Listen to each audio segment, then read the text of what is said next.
Hello and welcome to Beyond the Noise, the podcast series from PRWeek. I'm John Harrington, the editor of PRWeek UK. I'm joined today by PRWeek Deputy News Editor Evie Barrett. Hi Evie, how are you? Hi John, good thanks, how are you? Good, thank you. We have a trio of journalists on today's show, in fact, as we delve into what journalists want from PR professionals these days. Our guest is Steph Spyro, Deputy Political Editor and Environment Editor at the Daily Express. Steph also publishes a newsletter called Off the Record, which includes insights and tips for PR and comms professionals. Hi Steph, how are you? Thanks for joining us. Hello, so good to be here. Thanks so much for having me. Pleasure, really happy to have you on board. So before we begin, I thought, Steph, maybe you could briefly describe your journalism career to date and what your current role involves. Cool. So I actually studied journalism and media and communication at Kingston University. I'm laughing and smiling because that's something Evie and I have in common, the Kingston University aspect. But I was a bit of a tryhard. I was a bit of a nerd. So by the time I got to my third year of uni, I'd already been writing for our student newspaper for quite a while. And a lecturer at the time was a night news editor at the Express, and he brought me in to start doing shifts casually at the Express while I was still at university. And that was very, very much like a general news reporter role, but I'd go to my lectures in the day, and then in the evenings and at weekends I would hop over to Canary Wharf. 6 years or so down the line, and I'm still at the Express, still really, really enjoying my job. I now wear two hats, as you touched on there, John. So the one side is the environment, the other side is politics, but increasingly these beats overlap. So that means I bring them together wherever I can. Fantastic. Great. Well, thank you for that. So I thought I'd get into these questions then. The first one is really about what you see as the biggest changes, maybe two or three, in how your job has changed over the past, let's say, sort of 3 to 5 years. What sort of stands out for you, Steph, first? I think it's got to be the rise of online and things just being way more digital than they were before. So when I first joined the Express, I was very much a paper first reporter. So we obviously had a website and that was doing great things, but that was kind of a world away from what I was doing as a day-to-day. In the last, I guess, 2 years or so, maybe even less than that, we've become digital first. So we take care of online as well as the paper, and that means integrating videos, the speed that comes with online as well, and kind of thinking it's a whole new way of thinking when you've been so paper minded for so long, I think. So that jumps out as probably the biggest change, I think. I guess the rise of AI is also quite interesting, and we can maybe talk about that a bit later, but that's kind of maybe changed slightly how pitches come through, or the quality of pitches as well. That's very different. So I guess from the day-to-day perspective, that just means filtering through more releases that maybe aren't as high quality than I was, let's say, 3 years ago. Do you find that the sort of structure of your day is very different, talking about the moving away from paper? Is there a sense of your deadlines are at this point and now they're sort of just rolling and constant, maybe? Yeah, exactly. It's 24/7. So with a paper, you kind of know when you wake up in the morning, you have a few hours until your paper goes to print. And that's just a totally different way of thinking. So now we'll have our news conference, the first one of the day at 9 a.m., which is a lot sooner and earlier in the day than it used to be when I joined almost 6 years ago.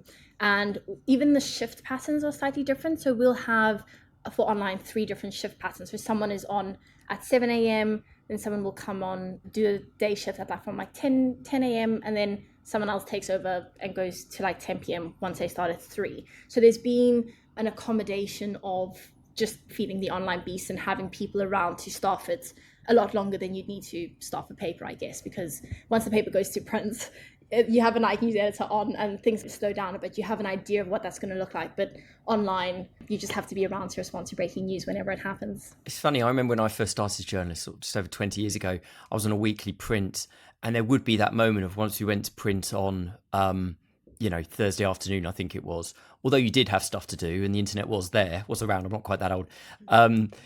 There was that sense of, tools down, let's all just not necessarily go to the pub, but some people did, but there was that sense of we can have a bit of a breather and you can relax slightly, but I just don't think that exists anymore in journalism anyway. No, I think what's also really exciting is what you guys are doing. It's bringing audio, podcasts, videos, and just other ways of communicating into the news space, which I think is really fun. So for people who've done newspapers for decades and decades and decades. That's one way of communicating, which is fantastic. But it's nice to be able to have the scope to show up to a story and be thinking about audio, be thinking about video, and different ways of communicating to audiences and meeting them wherever they're at and however they consume news as well. Yeah, absolutely. Evie, how about you? I mean, I know you said you've sort of been just over 3 years as a professional journalist after a course yourself. Obviously, it's a relatively short period of time, but what have you seen as the big changes? Yeah, I do think things have changed. Obviously, PRWeek has been online only for as long as I've been here, but I think the way that we find news online has changed. I remember when I first started, I used to scour Twitter for stories a lot. Obviously, now that's X. I don't really check it now, to be honest. I think there's a lot more emphasis on LinkedIn and industry discussions going on there. And I guess in line with that, things do seem to revolve a lot more around social, both in terms of obviously thinking for social and content we can put out, but also finding stories. I think things move a lot quicker and it requires a more fast-paced approach from our side to latch on to stories. I mean, we're doing a lot more content around memes that are going viral and brands jumping on that, really like big social media moments, which I feel like wasn't as much of a thing a few years ago. So that's been a big shift. Yeah, it's interesting how that's changed in like a relatively short period of time. And, people always say there's a bit of a cliche in the PR industry that comms people and creative comms people particularly sort of move at the speed of culture, which is a term you hear a lot. But I feel that journalism is exactly the same. How are your day-to-days kind of different than they were 3 years ago? There is a lot more emphasis on looking at the analytics probably from the previous day and having a bit more of a structured plan. I mean, one of the biggest changes I've seen since I've been at PRWeek just over 10 years is everything is measured much more in a more in-depth way. I mean, I could probably spend 20 minutes talking about how we measure stuff here. Don't worry, everyone, I won't. But it feels like, I mean, certainly when I started, but even just 3-4 years ago, there was much more instinct behind things. And obviously you still have your instinct, but now you kind of measure. And if something tells you that your instinct was wrong, you go with the measurement. I think things have gone from like a rational to like an empirical approach. Like rather than having a sense of rationally, I think this should work, you look at what does work, what people actually want to read, and you've sort of ultimately got to go with that, even if it can go against all your instincts. The interesting thing is with analytics is it's obviously publications need to make money and you're driven by what clicks, what brings in adverts. But I think sometimes there's a danger that you end up in a bit of a filter bubble, and because you'll do one thing because you know that clicks really, really well, but it means you do less things which I think have news value and people care about, but just click less well. And I think there's a danger in not getting that balance quite right, I think. I think that's right. And I think what I was saying kind of mostly refers to sort of fairly daily kind of news and stuff that you can pick up. But, we'd also have our big projects and our big sort of set piece things that, as you say, are very in depth. And we have a subscriber model as well. So we need to be very much aware of that. But it's a slippery slope, isn't it? But it's interesting how much more you kind of have to consider and take in now and take all those numbers in. And it's constant feedback, right? So I've got a paper in front of me. When you give that out to readers, you don't know how long they spend on a story, what they're engaging with. So it's quite nice to have that live feedback and that monitoring of data and statistics to get that insight into what people are enjoying. Yeah, absolutely. You mentioned AI earlier on. It'd be good to know how you're using AI in your sort of daily work at the moment.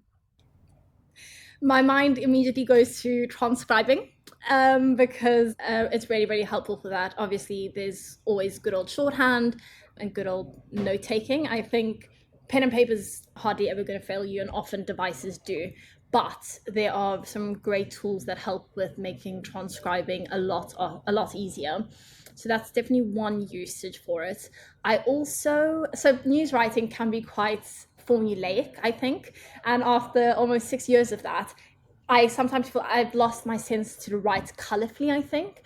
And sometimes when I have blinking cursor syndrome and I'm writing a more news feature piece and I don't really know where to start, I will go to ChatGPT for a bolt of inspiration or just get a sense of something more colorful, different to what I'm like trained to write as. So I do find it quite helpful with that. I don't think AI is by any means on the way to kind of replacing journalists, but it can be a helpful tool and help save time if done right, I think.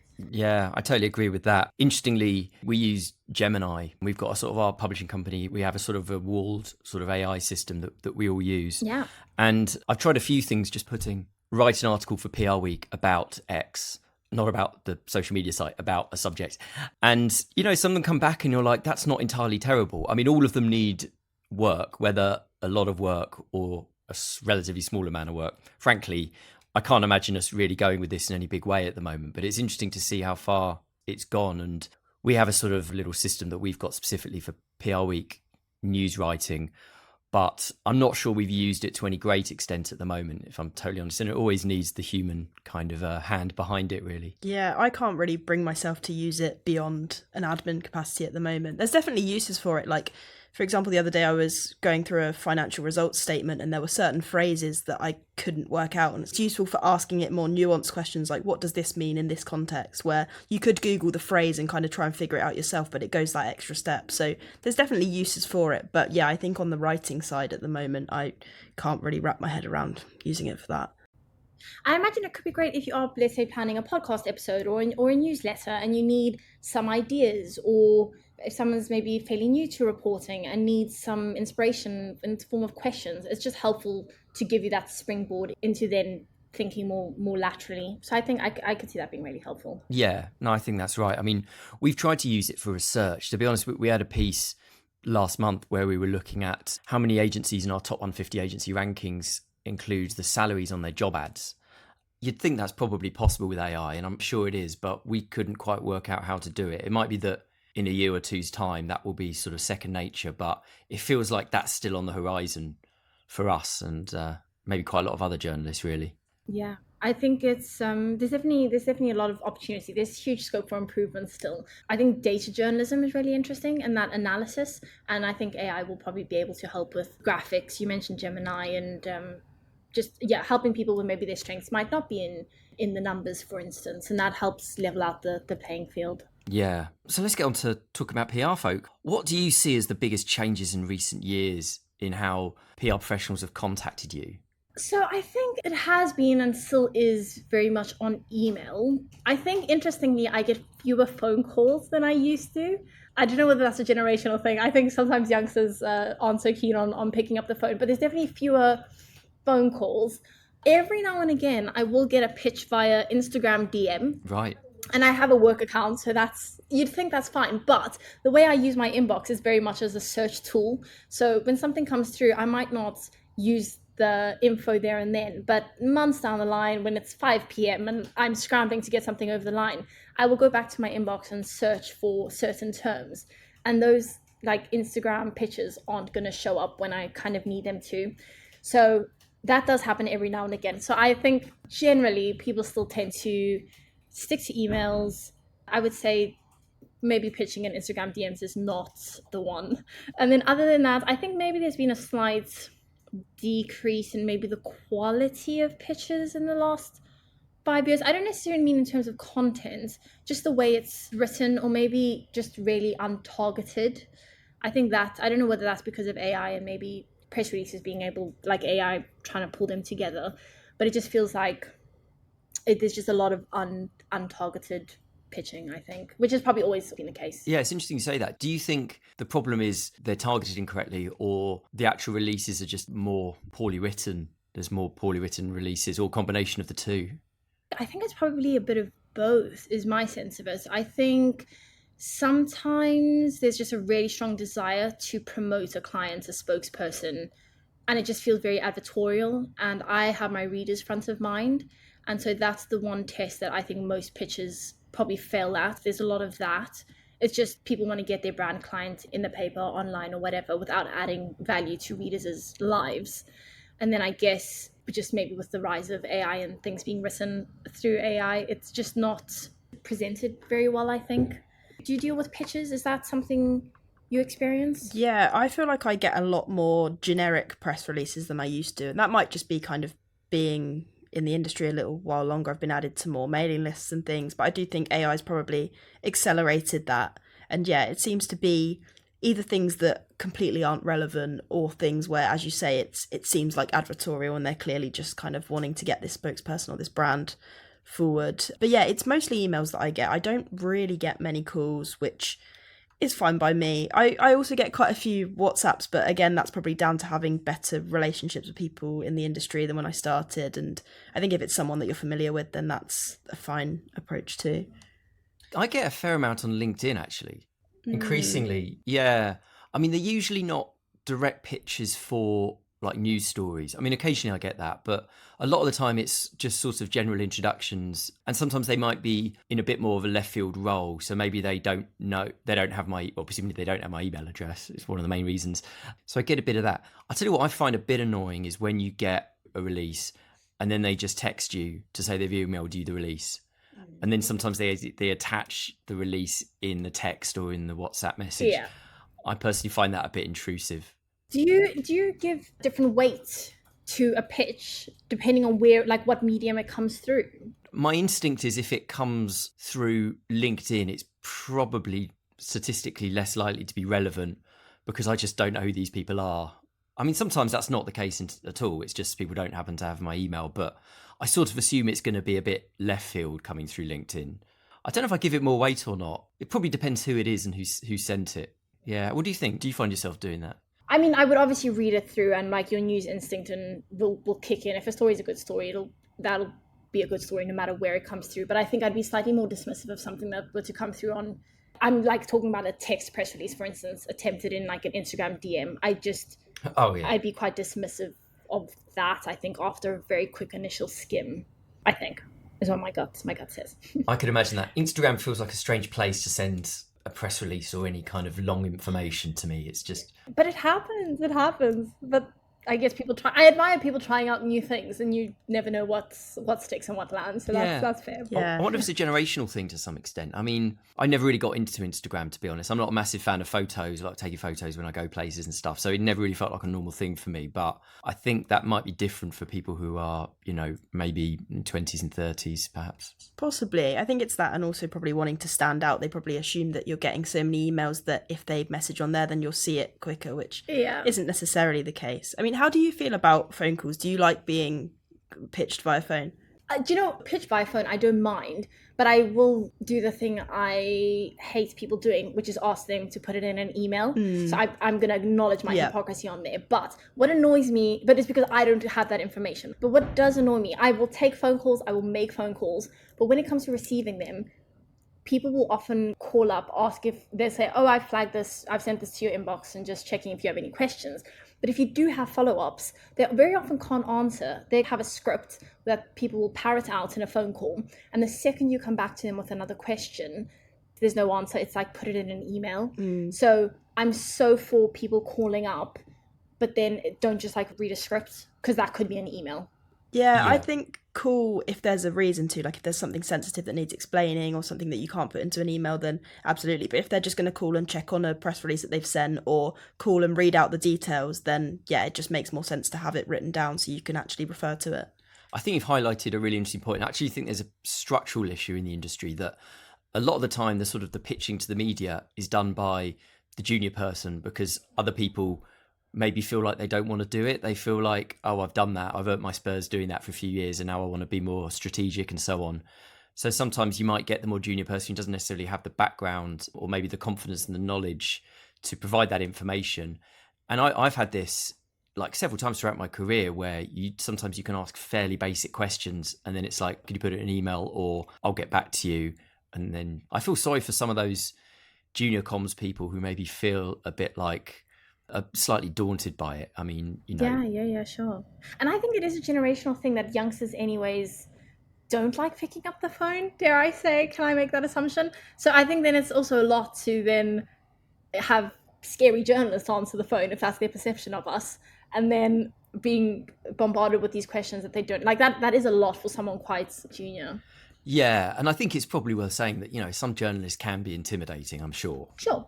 So, I've got a lot of sympathy. But on the other hand, like, it is a question. Have you ever felt maybe intimidated or you felt like a comms professional has been particularly rude or unprofessional in the way they've acted towards you in a pitch or when you're trying to get a response as part of a story? I think generally people are quite polite, so nothing's like springing to mind. Sometimes some practices are a bit frustrating. So I'll give you a recent example that annoyed me a tad bit. But it's never personal. But one of the clients was doing a press event, and it was very obvious they were desperate for coverage. So after 2 or 3 no responses to their email, they sent a fourth. And in that email, they said, by the way, I've invited, and then rattled off 3 other colleagues' names. Like, that kind of thing is frustrating. I think it's that kind of practice. So although the emailer was very polite and didn't have a weird tone, it was just, if like we've ignored 3 of your pitches, clearly it's probably not one for us. And then to say, oh, by the way, we only have 1 spot for your publication, but I've also sent it to 3 other people, is just frustrating and just not the norm. So I find those kinds of things frustrating. And sometimes I think press officers and PRs and people in comms realize that it's never personal. There's no grudges. Everyone's just doing their job.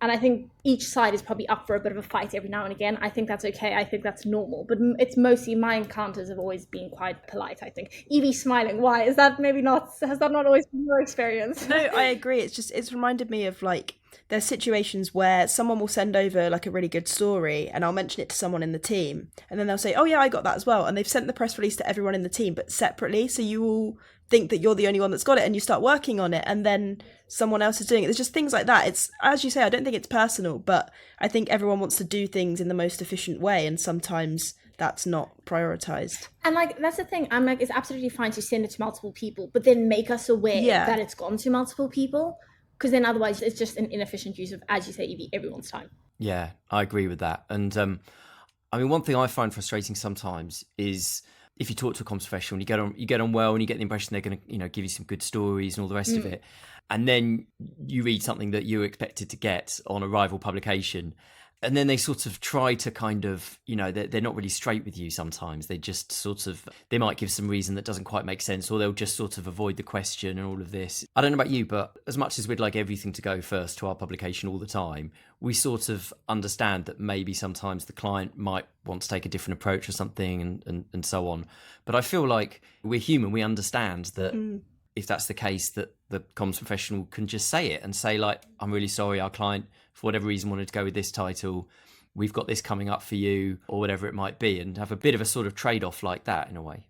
And how would you handle that? Would you call someone up, like that comms professional, and say, like, what happened? Why didn't we get it? Or do you kind of see it in a rival publication and let it slide? Well, how do you navigate that?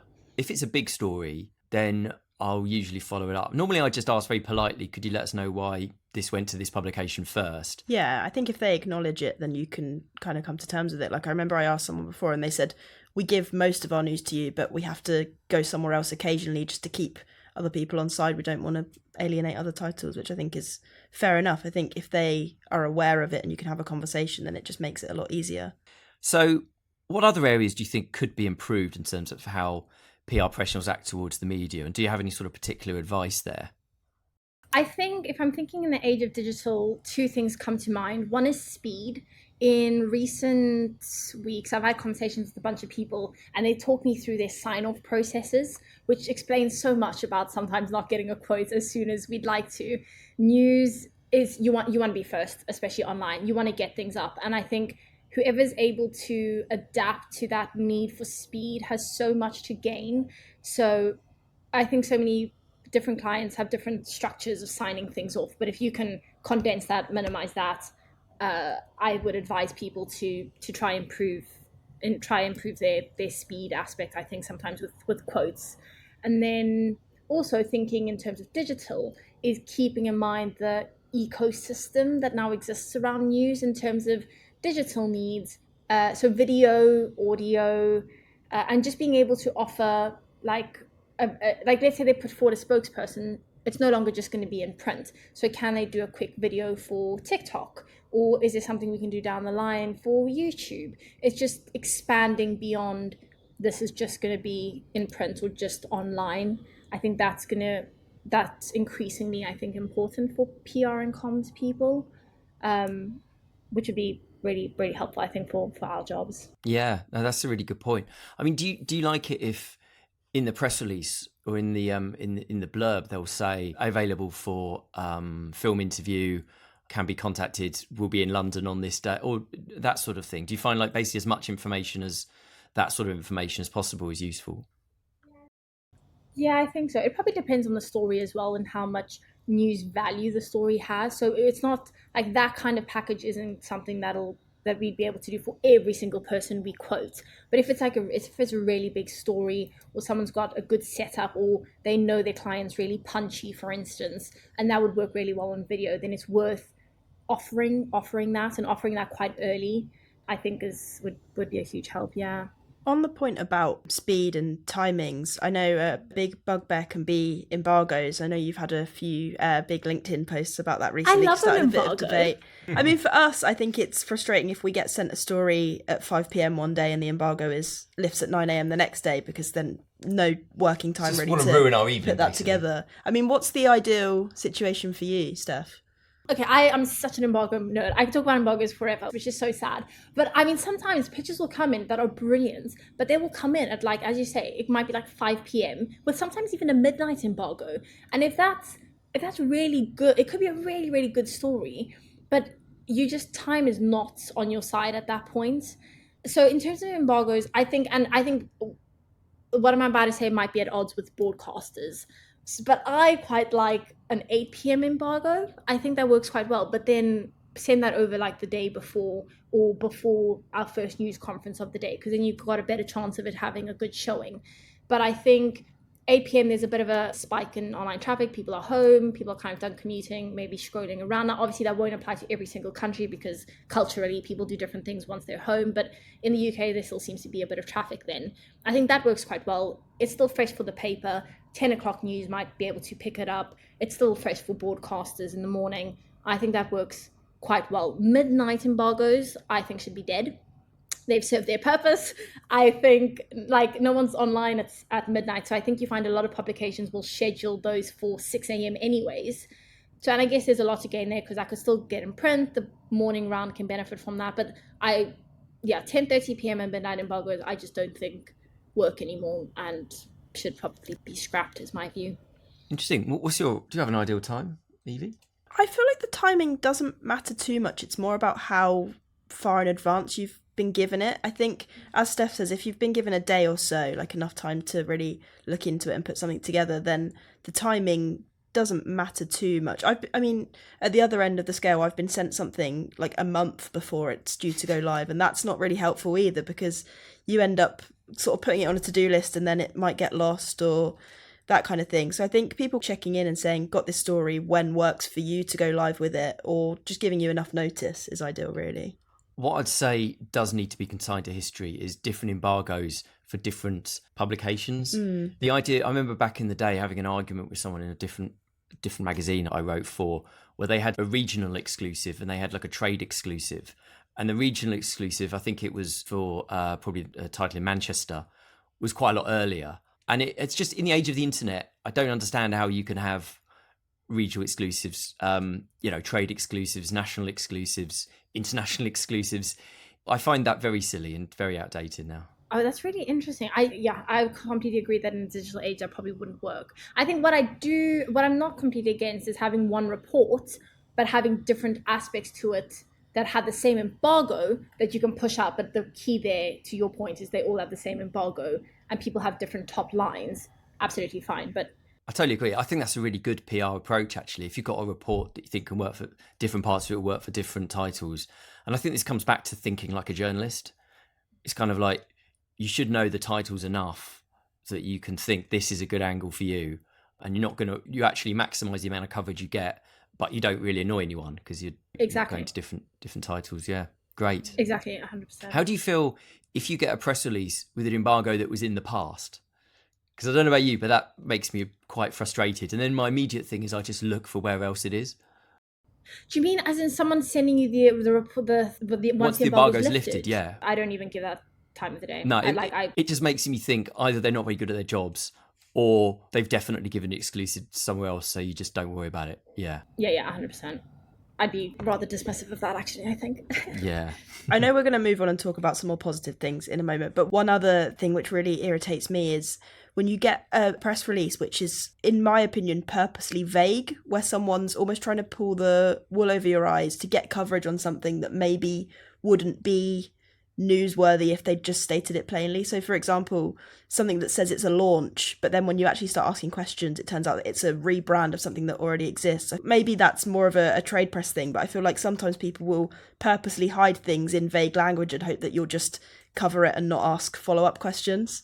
Have you had that? I'm laughing because I actually think that reminds me sometimes of government. You get repeated government announcements, or like it sounds like it's like new funding. Yeah. How many new hospitals, Boris?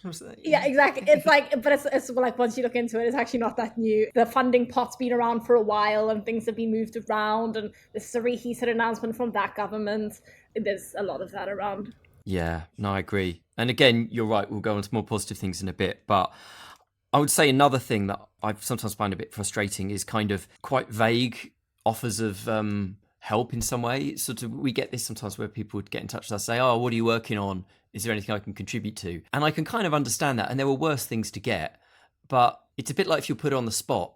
I can never really think of what to answer in a way that might help them and us. But what's more useful, I'd say, is I could give you a comment on this, or this. Would any of those be interesting? Or if not, if there's anything else you're working on, I feel like it's good to come up with something rather than it could almost seem like too vague and broad and you just can't. I want something to get a handle on, really. I think if someone came to me with that, I would feel like they hadn't done their research on the kinds of things I write. Yeah. I think, because to your point, it'd be more like, but then also when someone does get in contact because they've seen something that's already gone online or in the paper, and then they get in touch with comments, that doesn't really work because I'm like, the piece is out there, I've moved on. I'm not going to sometimes we get requests saying, can you slot this into the article in hindsight, which that's not something we're going to do. But if you spot that maybe there was an article from, I don't know, a few months back or years back, and you're like, oh, this works well with a client, that's worth pitching.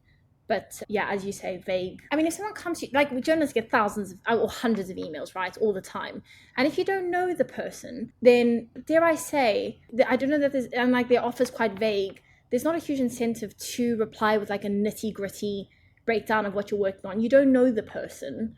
And I think you don't know what they're offering. And when time's kind of limited, I think offering more value from the initial introduction will probably serve them better than trying to get valued, if that makes sense. I think that's totally right. And actually, it's a good point that if it's someone who in the past has really helped you and they've been servicing you in giving you what you want, and you get to know them a bit, and then they say, are you working on anything at the moment? It's sort of easier because in a way you know the sort of stuff they can give you. And that works a lot better than, as you say, sort of, random email from a comms professional where you don't know that. Let's move on to something a bit more positive. It'd be good to talk about example of some good comms that you've encountered in recent times. It's always people that come to mind, and somehow more the people than the organizations they represent. So I've been dealing a lot with farmers and we've been writing a lot on kind of inheritance tax since the budget. And a lot of the farming organizations just have fantastic press officers, comms people. They're quick. They are really good, I think, and just comms officers generally, who can bring in analysis, insight that maybe newsrooms now, as they get squeezed, don't have the time for. So by that, I'm thinking FOIs, data analysis, increasingly resources just aren't what they are. People writing so many stories a day. If you can try to promote your clients or body or whatever your cause is, whilst bringing some new information and value to readers is amazing. And I think a lot of farming groups kind of come to mind and they do that aspect really, really well. And then I think in terms of, there's a lot of just, again, comms people that I'm thinking of as opposed to organizations that are just really good at engaging quite organically. So they might contact you, but it's not always necessarily to pitch something. They could say, oh, I've just spotted this, I think, and it could be unrelated to them completely. And they're like, I think that could work really well for you. Or have you seen this? And they're not always looking to get something out for their clients. Down the line, their brand will probably pay off because you've built quite an organic social relationship, but it's quite natural and doesn't feel so forced. So I think, and to be fair, I do actually think that's improved greatly in the last few years. I think PR and comms pros are getting a lot better at that more organic engagement. And maybe social media helps with that because you post things online and then people engage with you on there, they comment. So I think that's definitely helped, but I think that's certainly improved in the last while.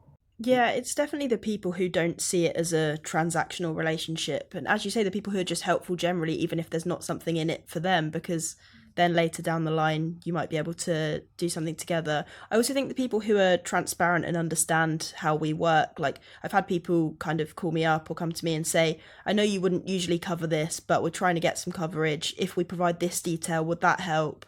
And that kind of thing, just like understanding and trying to help you do your job better rather than just thinking about themselves and what they can get for their clients. Yeah, definitely. This is one point that people maybe don't talk about enough, that comms people can actually be really good sources of sort of context and understanding, as well as providing facts that, you know, journalists need for day-to-day stories. So, and that's the thing, sometimes when people do pick up the phone, they're not experts in that field. So that brings us back to our earlier point that they'll rattle something off, but won't be able to answer those nitty-gritty specialized questions. Where if you have someone in-house, as you say, there is that specialism there. Yeah, sometimes it can feel like a sales call, can't it? If you do feel like it's almost reading from the script. And you can imagine almost the exasperation of thinking, oh, I've got to call these 10 journalists and I've got my script, I've got what I'm going to say, and then hope they don't hang up on you. I mean, obviously, I hope no journalists listening to this do actually hang up on PR people, but unless they're exceptional circumstances. But yeah. Evie, what would you say to this? Examples of good comms? I think it's all the basic stuff that you would think most people would know, but I guess it's just like being polite, being proactive, being quick to respond, and just someone who understands your job and wants to help you as much as they want to get coverage for themselves or their client. I think it has to be a two-way thing, really. Yeah, totally understand. I think sort of being organised actually as well, and being sort of efficient. I mean, some of the more frustrating things are not having an out of office on, or if they do have an out of office, not saying when they're going to be back, and not having a forwarding contact, not having their own contact details. I mean, these sound quite basic, and I don't mean to patronise anyone listening to this, but, you know, you'd be surprised how often these things don't happen, like still aren't happening. And also people like following up when you've got a comment from them or something saying, did this ever go live, without actually checking. Yeah. Oh, yeah, God, that's a bugbear of mine. The number of... It happens every week, I'd say. Yeah. Every week someone will say, did you run something on this? Or following it up, and then we have. And I've stopped responding to them most of the time now. I sort of think if you can't be bothered to look on our website, then I'm not sure I can be bothered to respond to you. Yeah, it is really. But we're supposed to be talking about the positive things, and then we went into like, but honestly, like, I mean, I would say most comms professionals are pretty good when it comes down to it. A lot of these things are sort of a few issues here and there, I would say. Yeah. So I don't want people listening to this to get the idea that we're kind of criticising everything about their trade, because obviously we'd be pretty bad as a trade title if that's what we were doing. Yeah. But it's definitely things to pick up on. So, I mean, we talked about AI earlier on. I mean, it would be good to delve maybe a little bit more into how you think AI tools is changing the kind of contacts you might get from comms professionals. Do you feel you can really tell when a press release has been written by AI, for example? Do you know what's really interesting? I did something a few weeks ago that I hadn't ever done before, but I got a press release, but the organization had changed PR firm. It's out of house, so they changed their PR firm, and I got this email, and I just didn't like the formatting had changed, and I just didn't recognize it, and a part of me didn't think it was real. So, but I then called up a human, and I just said, can I just check that this has actually come through your organization? I think AI is just going to have to make journalists be a lot more alert to fake case studies, fake quotes. I know there's been a lot of talk of that recently, but I think that's where the human relationship comes in, and people who have really solid human relationships based on trust, I think are in good stead. But I think where speed is so key, I think it's really easy for people to, generate quotes online that are attributed to people that don't even exist. And I think there are examples of that have made it into national publications. And I think there's a huge danger in that. So journalists need to really be alert, because it's a lot easier to pull a press release together now, but that means anyone could pull one together and send that out, which is quite concerning. In terms of contact, I think nothing springs to mind. What about you guys? Well, I mean, I think sometimes it's hard to know if AI is being used in a press release and how much and in what way, right? I mean, I guess these days there's the AI sort of helper just for literally making an email to anyone read better. So that may well have happened and we just don't really notice it. So I think that's part of the problem. It's never quite as straightforward. I don't think I've ever read anything when I thought this press release is clearly written by AI, but I've sort of suspected for some. Yeah, what do you think, Evie? I think it just adds a new level of jargon and things like that. Like, I think people are using it to make their writing sound more sophisticated, but what they're actually doing is just burying the messages that would probably be a bit clearer if a human had written something. So I think it sometimes makes the kind of going through emails and that thing a bit harder, because there's just so much content. As I said earlier, like there's just a lot more emails getting added to mailing lists and things. I'm pretty sure AI has played some kind of part in that. So I think it gives you a lot more to wade through, but then at the same point, it makes the human stories and the really good ideas stand out, I think. On a sort of different note, I was going to come back to actually something you said earlier, Steph, about we're talking about time out and meeting people. Do you meet PR professionals very often? What's your approach if they ask for meet for a coffee and stuff? Is that something that you'll do very often, and what sort of circumstances? I'm very up for that. I think the best part of journalism is being out and about, meeting people. So I will go for, I mean, sometimes just several coffees or teas or whatever it is by the end of the day, but go for like several coffees a day if I can, if it's like Parliament's in recess, or at least a few a week. I think AI pulls information that's already out there, but it's humans that are going to give you that new insight. And I still think that as a journalist, you're only as good as picking up the phone to the newsmaker, and you want to have those numbers in your phone book when you need them.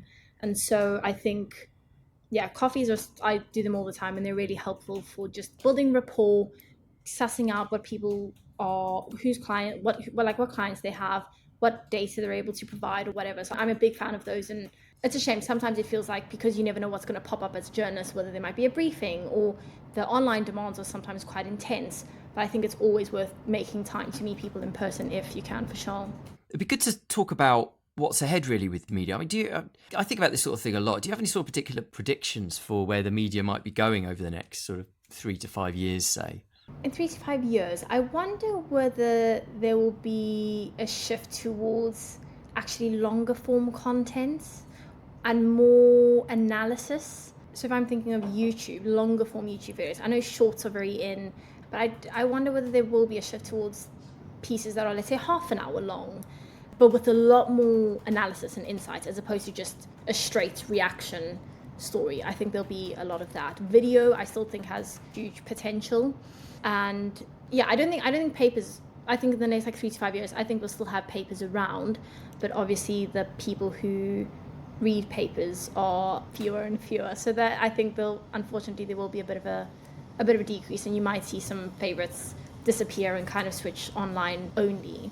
But I think AI will be really interesting. I don't think we yet know the full opportunities that AI will bring, and that might create new mediums. We might see, I think, a lot more creator-led news as well. So maybe newsrooms bringing in content creators, training them up, being able to use their audiences to share news, and having journalists with personal brands, as opposed to and like people respecting and getting information from the journalists as opposed to an established media organization as well. I think there's going to be a lot more of that to come. That's a really good point, actually. That sort of rise of the sort of journalist influencer, it feels like a ripe area for further increase. I think there are similar challenges from a trade journalism perspective too. I mean, already we're having to compete with the conversations going on social media. I think we're only going to have to work harder to do that. And as you say, Steph, I think a lot of that comes from high value, long form analysis and the sort of really in-depth content that can stand out among everything that's readily available on social media platforms at the moment. Yeah. Okay, 2 more quick questions, if that's okay. First one, really briefly, what are your sort of top 3 tips for any comms professionals listening to this? I mean, obviously, there's been a lot of advice throughout these things, but it'd be good to distill it down to a few things. Top 3 tips. I would be very clear about which journalists are in your niche and what timings they like to work to. So what embargoes work, when do they go into their daily conferences, when do they need to pitch to their editors, when do they like to receive pitches. I think find out all the journalists in your beat who you want to pitch to regularly and get that information from them. 2 would probably be speed. React quite quickly to things if you want to get your name out there in the digital world. And 3, my top tip, I think make time to do the human thing. I think increasingly that'll become more and more important. So make time for that. Great. Thank you. Evie? I think read the title you're pitching to, be willing to compromise, and try and be a nice person. Great. Yeah, I would say also read widely generally. to have sort of good context on the sort of things that you're covering. Learn how to say no to your client or employer in certain circumstances, or at least, That's a good one. you know, maybe try to change their mind so they think they're the ones who are coming up with this new strategy. And also learn to think like a journalist, I think is really important. Very, very final question. Could you imagine working in comms one day? Never say never. I am enjoying myself a lot on this side of life. So I don't know, not in the immediate future, but I wouldn't rule anything out. Sure. Evie, is it fair for me to ask this question? I mean, as Steph says, never say never. It's similar skills from a different perspective. So I like to think that we'd probably be quite good at writing press releases. I just think I wouldn't be very good at the brainstorming part, the sort of turning a brief for a creative campaign into a fully fledged concept. So yeah, I admire that part of the comms industry. I guess that's it. I guess there are so many different types of comms roles that exist. So yeah, interesting. I'm also going to give the never say never answer.